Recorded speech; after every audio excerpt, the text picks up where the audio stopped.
Olá, meu nome é Davi Juliano Ferreira Alves. Esse é o meu trabalho de algoritmos e estruturas de dados. Esse é o meu trabalho computacional número 3 de algoritmos e estruturas de dados 2. E o trabalho ele é sobre a utilização de grafos sobre círculos sociais utilizando de uma rede social. A rede social escolhida foi o banco de dados do Facebook. Infelizmente esse banco de dados ele foi retirado do ar. Entretanto, foi dado também pela professora. Entretanto, nós conseguimos resgatar ele aqui. E ele tá no computador por enquanto. Pois bem, aqui há uma definição sobre grafos, que a sua origem, né? A sua origem foi por meio do foi pela cidade de Königsberg, também pelas pontes de Königsberg e pela problematização do matemático Euler.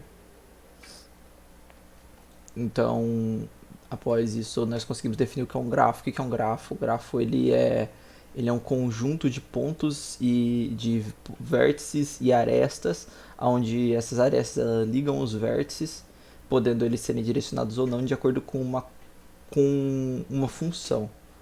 Como por exemplo, esse exemplo aqui, V, ele significa que ele é uma pessoa e A é a relação entre as duas pessoas, porque esse Vzinho aqui ele é amigo de W.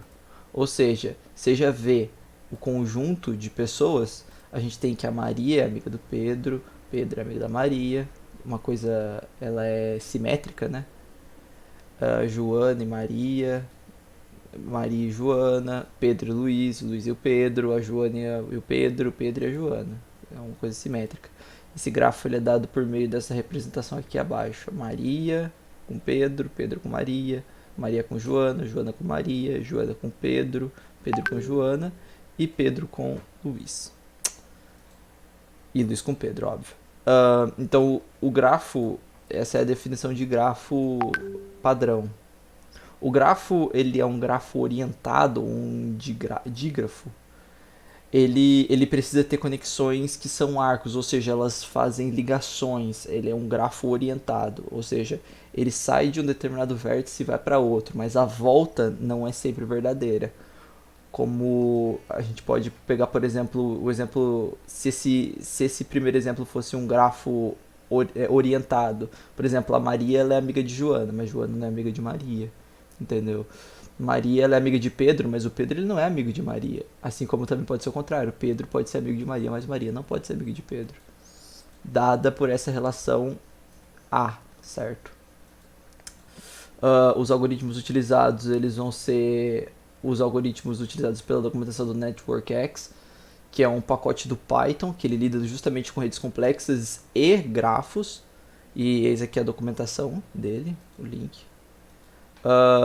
A função betweenness é definida pela NetworkX também.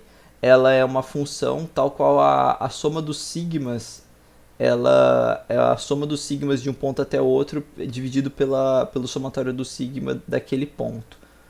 O sigma ele é uma função que se o S é igual ao T, o sigma de ST é 1. Entretanto, se eles forem diferentes, o sigma é zero. E eis aqui a função. Peraí. Aqui. E a função do closeness ela é um pouco mais fácil. Ela vai ser o somatório de todas as distâncias dividido pela. Aliás, vai ser a quantidade de distâncias dividido pelo somatório de todas as distâncias. Que é esse D de U, ele é a distância do menor caminho entre V e U. E vai ser um número de quantidade de arestas, não, de vértices sobre essa distância desse ponto até o outro. Essas funções elas são funções de centralidade, ou seja, elas ditam para cada vértice o seu nível de centralidade. Esse aqui é o código. No código a gente tem que, se a distância ela for nula, ou seja, se a distância ela não existir, se o vetor de distâncias ele não existir, ele entra no algoritmo de Bellman-Ford, que é um algoritmo de busca em largura que ele não necessita dos pesos. Entretanto, se ela tiver os pesos, ela entra direto no algoritmo de Dijkstra, enfim. Ou Dijkstra, enfim.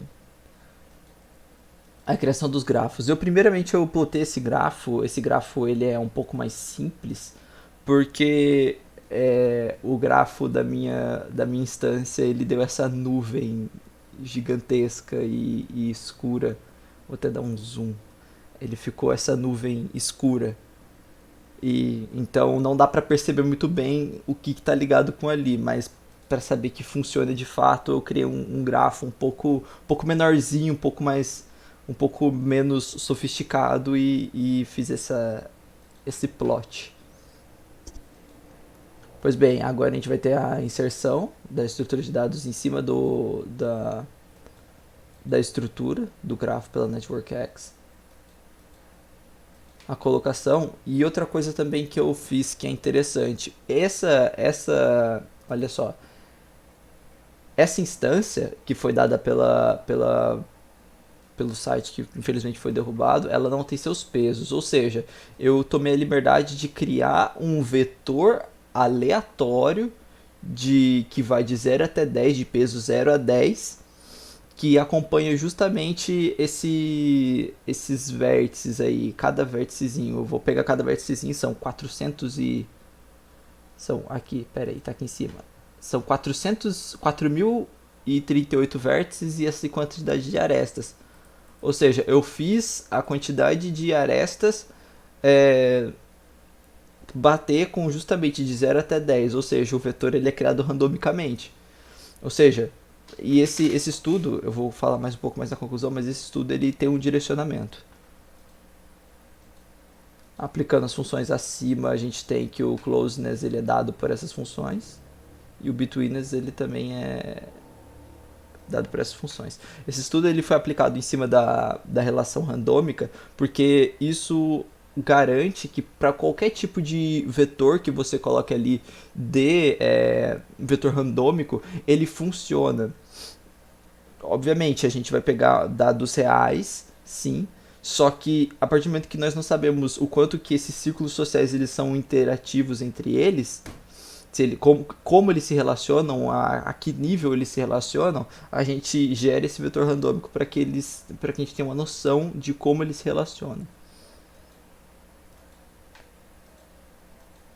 Além de todas as considerações, o estudo sobre redes criadas por ciclos sociais elas podem mostrar como as redes sociais são complexas e possuem uma relação parecida com um mapa, ou seja, podem garantir a relação social e gosto que gera uma certa bolha que se mostra na obtenção do mapa social.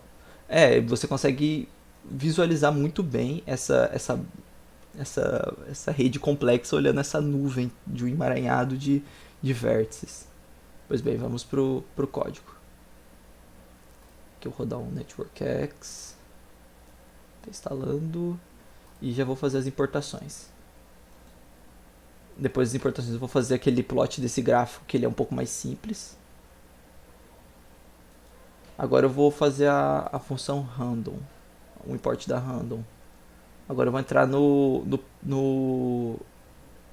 na extração do Facebook Combined TXT, que é o nosso arquivo de instâncias, e eu vou printar os vértices que foram dados. Repare bem que são os mesmos vértices, olha, 0, 1, pá, tudo certinho. Agora a geração dos vetores randômicos. A geração dos vetores randômicos ela vai ser diferente a cada vez que você gera eles, então é um pouco mais complicado. Importação dos plots. Eu tomei a liberdade, aqui agora vai ser os vértices que eles vão ser printados, eu tomei a liberdade de printar todos os vértices, para ver como ele funcionava.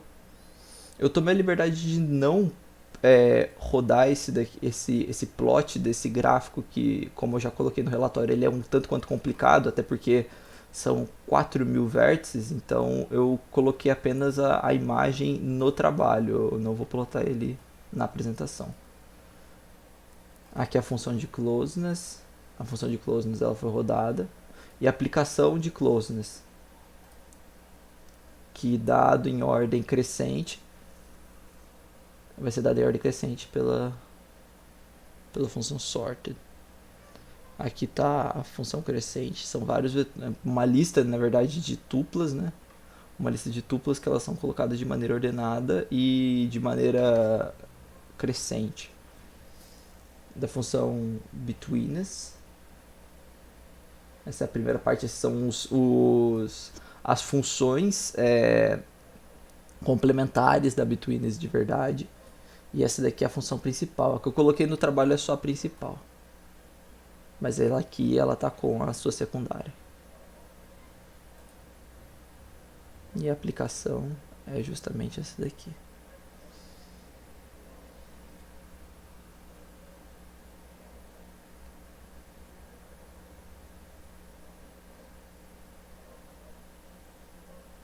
Ela demora um pouco mais por causa da quantidade de funções.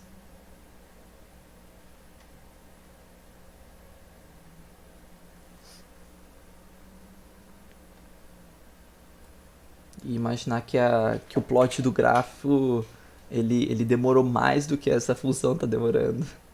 Aí o plot. Isso daqui é a ordenação, tá ordenado crescentemente. Eis aí os valores. Pois bem, muito obrigado e até a próxima.